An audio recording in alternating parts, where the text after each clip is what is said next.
नमस्कार दोस्तों। जय पराक्रम के कक्षा 10 के विषय जीव विज्ञान से हम लोग पढ़ने जा रहे हैं आज श्वसन के बारे में। इससे पहले हम लोगों ने क्या पढ़ लिया? पोषण पढ़ चुका है मनुष्य में। अब हम लोग पढ़ने जा रहे हैं श्वसन। तो अब हम लोग ये देखने जा रहे हैं, श्वसन को डिटेल में पढ़ेंगे। हम सोचे कि इसके लिए नया लेक्चर ही दे दें। मात्र श्वसन को कंप्लीट करने के लिए 5 से 6 मिनट लगेगा। तो देख लेते हैं, आगे बढ़ते हैं।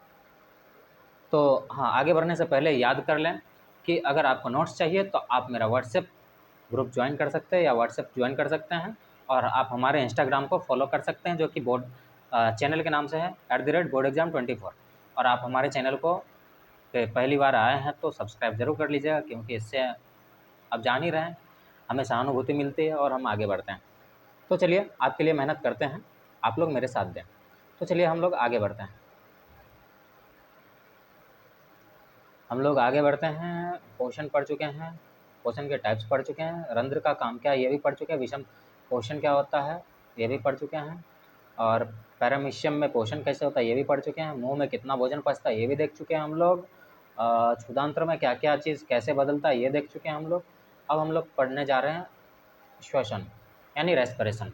अब यहाँ पर हमने दे दिया है फ़ोटो, आपको देख लीजिए। अब श्वसन के बारे में हम लोग पढ़ते हैं। देखिए, एक होता है नाक से, अगर हम जैसे कि ये इंसान है, अगर नाक से हवा लेते हैं और छोड़ते हैं, हवा ले रहे हैं छोड़ रहे हैं, इसको हम लोग इंग्लिश में ब्रीदिंग कहते हैं। इसको इंग्लिश में क्या कहते हैं? ब्रीदिंग कहते हैं। और हिंदी में पता नहीं, क्योंकि हिंदी बहुत कम आता है मुझे। तो अब देख लीजिए, हाँ, अब लेकिन ये जो ऑक्सीजन है, ऑक्सीजन जो हम लोग का कोशिका तक जाता है, तो वहाँ पर जो पहले से भोजन जो अवशोषण हुआ है उसमें से प्रोटीन है, ढेर सारा चीज़ है और ग्लूकोज है। तो अब यहाँ पर ग्लूकोज टूटता है, शरीर को चाहिए होता है ऊर्जा।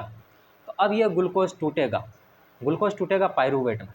तो याद रहे, ग्लूकोज तभी टूटेगा जब वहाँ पर ऑक्सीजन होगा। तो ऑक्सीजन के बगैर पायरूवेट टूटेगा, तो उसमें या तो लैक्टिक एसिड बनेगा या फिर आपको अल्कोहल बनेगा, शराब बनेगा। तो चलिए हम लोग आगे देखते हैं, पढ़ते हैं। क्या लाइन बाय लाइन पढ़ लेते हैं एक बार, जो कि बेहतर रहेगा। अब पोषण प्रक्रम के दौरान ग्रहण की गई खाद्य सामग्री का उपयोग कोशिकाओं में होता है, जिससे विभिन्न जैव प्रक्रमों के लिए ऊर्जा प्राप्त होती है।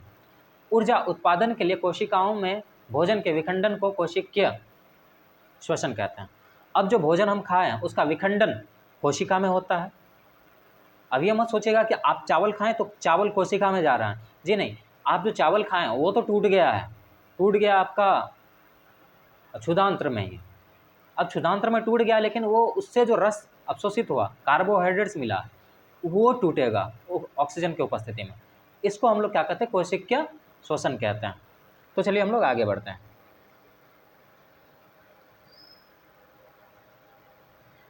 अब देख लीजिए रेस्पिरेशन मैकेनिज्म यानी कि श्वसन प्रणाली। आगे बढ़ते हैं। विभिन्न पंथों द्वारा ग्लूकोज का विखंडन। अब ये देख लीजिए, ये ग्लूकोज है, ये महाराज ग्लूकोज है, जो कि 6 कार्बन से बना हुआ, 6 कार्बन अणु मिलकर बना है और 12 हाइड्रोजन और 6 ऑक्सीजन मिला है इसमें।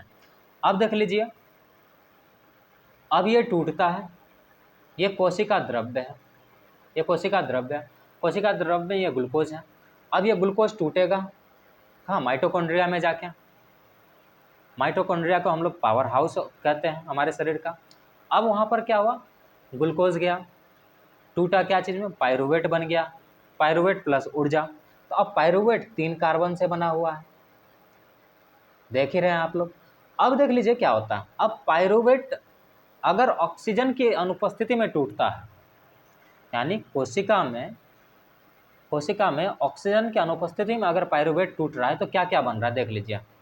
आपका इथेनॉल बन रहा, कार्बन डाइऑक्साइड बन रहा, उसके बाद ऊर्जा तो बन रहा, जैसे यीस्ट किण्वन।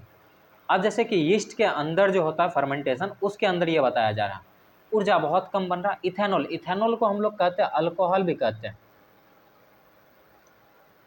इथेनॉल मतलब CH, एक मिनट भैया, CH2 C2H4OH, हाँ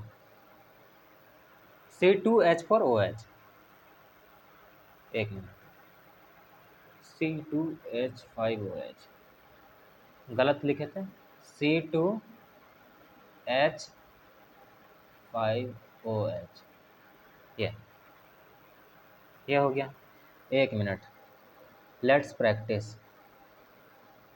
4 दूनी 8 हो गया, एक जगह पे वो लगेगा, तो यानी यानी यानी यानी यानी यानी क्या, हाँ, तो ये 2 कार्बन का होता है इथेनॉल, C2H5OH, याद रखिएगा। अब देख लीजिए ये बन जाता है। अब उसके बाद अगर पायरुवेट अगर पायरुवेट ऑक्सीजन का अभाव में टूटता है, यानी कि एक हुआ कि ऑक्सीजन की अनुपस्थिति में टूट रहा है, एक ऑक्सीजन के अभाव में, यानी ऑक्सीजन है ही नहीं, ऑक्सीजन है लेकिन कम पड़ रहा, ऑक्सीजन है कम पड़ रहा, समझिए, ऑक्सीजन की अनुपस्थिति मतलब ऑक्सीजन नहीं है, ऑक्सीजन के अभाव मतलब ऑक्सीजन है पर कम पड़ रहा। तो इस केस में क्या हो जाता है कि लैक्टिक अम्ल बन जाता है, वो भी 3 कार्बन का बना हुआ होता है। और ऊर्जा इसमें मात्र ऊर्जा, यानी कि हम लोग इसको अंग्रेजी में कहते हैं एटीपी,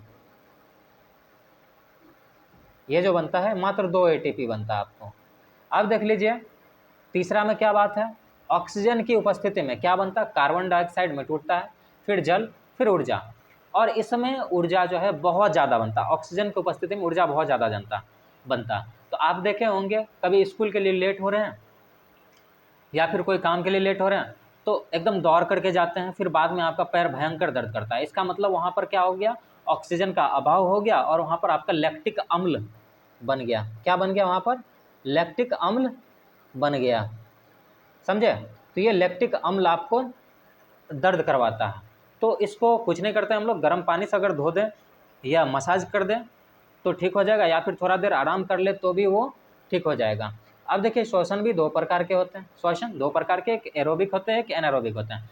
अब एरोबिक को आपका अंग्रेजी का आता है वायवीय श्वसन, यानी कि ऑक्सीजन की उपस्थिति वाला, एरोबिक मतलब ऑक्सीजन की उपस्थिति में। एक होता है एनएरोबिक, यानी कि अवायवीय, यानी ऑक्सीजन वहाँ नहीं रहेगा। अब देखिए अवायवीय में क्या होता है, ऑक्सीजन की उपस्थिति में होता है, ग्लूकोज का पूर्ण पचन होता है, इसमें ग्लूकोज पूरा उपचयन होता है, यानी कि ग्लूकोज पूरा टूटता है, और इससे क्या बनता है, कार्बन डाइऑक्साइड, पानी और ऊर्जा मुक्त होता है। यह कोशिका द्रव्य व माइटोकॉन्ड्रिया में होता है। यह कोशिका द्रव, यानी कि कोशिका द्रव हम कहते हैं साइटोप्लाज्म को, और माइटोकॉन्ड्रिया तो बता ही दिए, जिसको हम पावर हाउस कहते हैं, ठीक ना, जैसे पावर स्टेशन समझ रहे हैं ना, जहाँ से बिजली का ऊर्जा का संचार होता है। अब देख लीजिए अधिक ऊर्जा उत्पन्न होती है, जैसे कि 36 एटीपी इसमें बनता है, समझ रहे हैं। तो ये मानव के बारे में बता रहे हैं हम, मानव के अंदर, हम लोग के अंदर ऑक्सीजन की उपस्थिति में अगर श्वसन हो रहा तो इसमें 36 एटीपी बनेगा, और अभाव में हो रहा तो मात्र 2 बनेगा, और दूसरा लैक्टिक एसिड बनेगा, और अनुपस्थिति में मात्र 2 एटीपी बनेगा, और अम्ल, ये अल्कोहल बनेगा, इथेनॉल बनेगा। अब चलिए बात करते हैं अवायवीय शोषण, यानी ऑक्सीजन की अनुपस्थिति में होता है, ग्लूकोज का अपूर्ण अपचयन होता है, अपूर्ण मतलब पूरा ग्लूकोज नहीं टूटता है, जिसमें इथेनॉल, लैक्टिक अम्ल और कार्बन डाइऑक्साइड और ऊर्जा मुक्त होता है। इसमें मात्र 2 एटीपी, देख लीजिए पहले दे दिया। यह केवल कोशिका द्रव्य में होता है, यानी कि साइटोप्लाज्म में ही सिर्फ होता है। उदाहरण किस में होता है, ये यीस्ट में होता है। यीस्ट मतलब नहीं समझ में आ रहा ना, आप देख लीजिएगा कभी छोला भटूरा खाने के लिए गए होंगे, तो वहाँ पर भटूरा जो बनता है, भटूरा मतलब वो रोटी टाइप का जो होता है, पूरी टाइप का, उसमें डाला जाता ताकि भटूरा बढ़िया से फूले। फिर आपका लिट्टी में डाला जाता है, और भोज में जो जाते हैं पूरी खाने, उसमें डाला जाता है, बुझ गए भैया। और क्या और देसी जो पावर होता है, देसी पौआ, उसमें भी मिलाया जाता है। तो चलिए आगे बढ़ते हैं। अब देख लीजिए कैसे कैसे हम लोग का ये मानव श्वसन तंत्र क्या क्या है।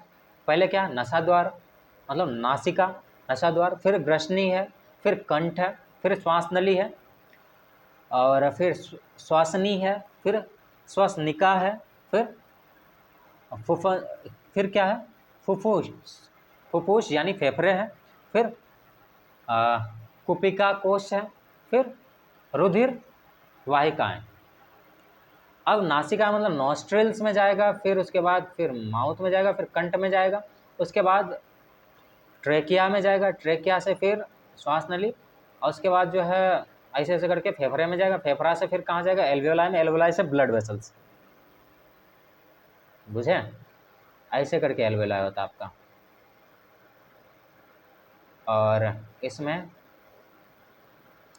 कुछ ऐसे करके कुछ मेम्ब्रेन होता है, हवा आया, और यहाँ पर आपका रक्त कोशिकाएं होती हैं, रक्तवाहिनी। तो इधर से कार्बन डाइऑक्साइड इसमें चले जाता और इधर से ऑक्सीजन इसमें चले आता। तो ये विधि होता।